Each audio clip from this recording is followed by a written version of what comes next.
Hello everybody, Matt here on the planet. No running today, but I thought I'd just give you a bit of an insight into how the recovery is going in the first week after running a marathon at quite high intensity, and give a bit of an insight into the race strategy for the Great North Run.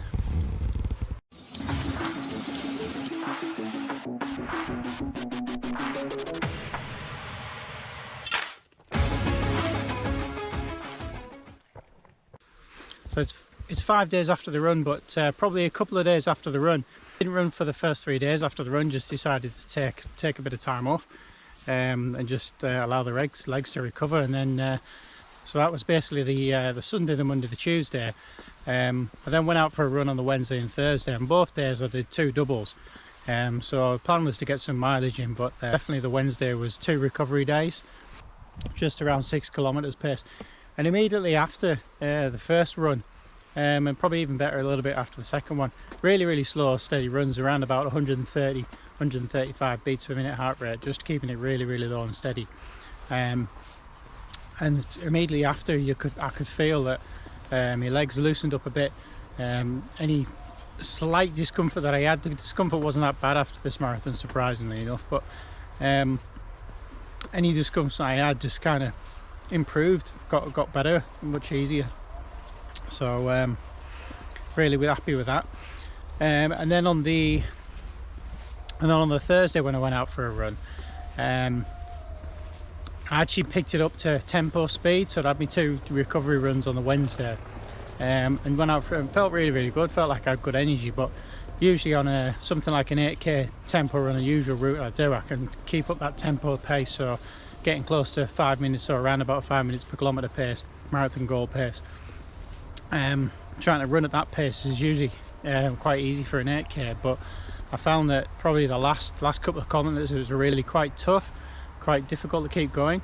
So for the last 1 kilometre I really slowed the pace down and just took it easy. For this particular run, I just basically didn't have much energy left on that, but you know, it's kind of definitely that first week after you've been out for something like a marathon or a half marathon at high intensity, and you're going to struggle with your energy levels. One of the things that I like to do as well is to not do too much. It's unusual to have 3 days off after a marathon. I usually get out straight away the next day or the day after, just to do a 5k or something, and a really easy pace, and it helps drain out the bad lactate or the bad poison, the waste product left in your legs after the runs.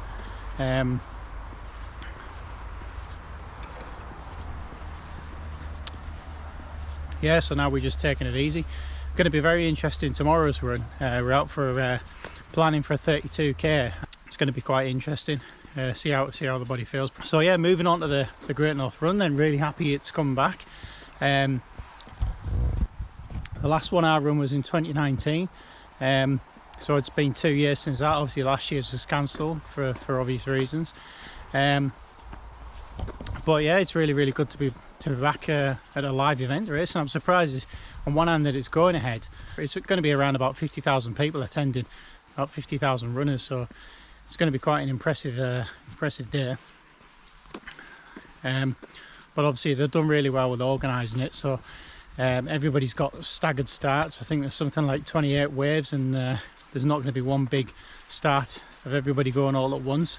So the strategy for me will be to obviously the mindset is that 3 weeks after or 4 weeks after, not sure exactly how much after this, we've got a full marathon, which is a proper event, so that's the priority. But this is more just of a tune-up.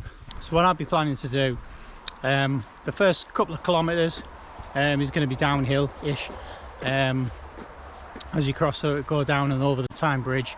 So we'll be looking at running at about sub 5 minutes per kilometre pace, but if we I really want to pick it up at some point during the race to about 4:40 pace, 4:30 pace, but most likely we'll probably leave that till the second half.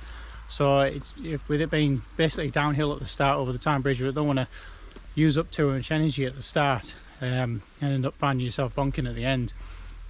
So what we'll do is we'll just keep it steady, but as it's downhill we shouldn't have a problem with having a decent pace, so should be sub 5 minutes per kilometre.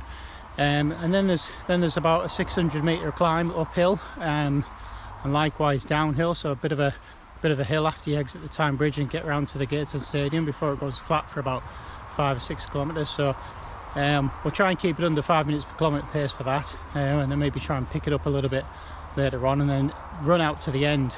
And when you turn around and come back, and that's when I'm going to try and pick up the pace to about probably 440 or 430 minutes per kilometre. I run all the way back like that, pretty much down at the Tyne Bridge. When you get down at the Tyne Bridge, that new section that goes through the city, it's just basically going to rise and rise and rise for the last couple of kilometres. So that's going to be a bit of a challenge to keep the pace up. It'll just be a case of going by feel and seeing how much performance we've got left in the legs and the body. So in terms of finishing time, my current PR is 1:39 something, I think 1:39:23 or something, for a half marathon. So I'll be aiming to go for something similar to that again, but considering I might still have a little bit of fatigue, they've changed the course, so it's a little bit going to be unknown towards the end of it, but realistically maybe 1:45 is more realistic to what we're going to go for, but we'll try and get sub 1:45 or even sub 1:39 if we can, just to see what we're going to achieve. And if you're interested in seeing the race footage and see how I do on the day, please subscribe. That's actually a video of the route profile on the channel, so if you want to go and have a look at that, just search for the GNR 2021 preview. It's just going to be a bit of a challenge at the end, just going up, but I think it's going to be quite a good race. Should be quite spread out. There's going to be a lot of people running it, but rather than getting everybody over the start line in about 30-40 minutes like they usually do, it's spread over about 2.5 hours or something like that. So really looking forward to that. So I will be taking the GoPro with me on the race. I think, I haven't decided yet, but I think I will wear the chest strap, so I should be filming a lot of the run. There's already a couple of people who have mentioned to me that they are running the race, so good luck to you too. Hope you have a nice day. So in terms of the race nutrition strategy, I'll be taking the Morton gels with us. And when I've done a really fast, when I did my last 1:39 PR, I remember taking planning to take the gel at 10, but I ended up taking it early at something like 7 or 8 kilometres. So I'm probably going to start thinking about taking a gel around about that time. It'll be obviously the Morton one, probably about 7 kilometres, 8 kilometres maybe, just to see how we're going at the time. I might leave it till 10 kilometres, and then probably the other one I'll probably take, probably be around 16, 17 kilometres. We'll just see how it goes. I might take a third one with me, but with the possibility that I probably won't use it. So there's water on the course this year. I won't be carrying, the other years I've carried water, I won't carry water myself this year. There's something like over the 21 kilometres, there's something like 5 or 6 water stops all the way around, so there's enough chance to get them. I've been tracking the weather, and the weather's expected to be pretty much like it is now. I don't know if you can see the sky there, but it's pretty much overcast, there's no sun, and it's speckling with tiny bits of rain. That's the kind of weather we're expected, although we're expecting more wind. And I'm just tracking the weather reports as we're going along and just seeing how it's developing. But I don't think the wind's going to be anything less than 10 mile an hour, 15-16 kilometres or something like that. So I think that's it for today. Yeah, thanks for watching. Please like, comment and subscribe, and we'll see you next time.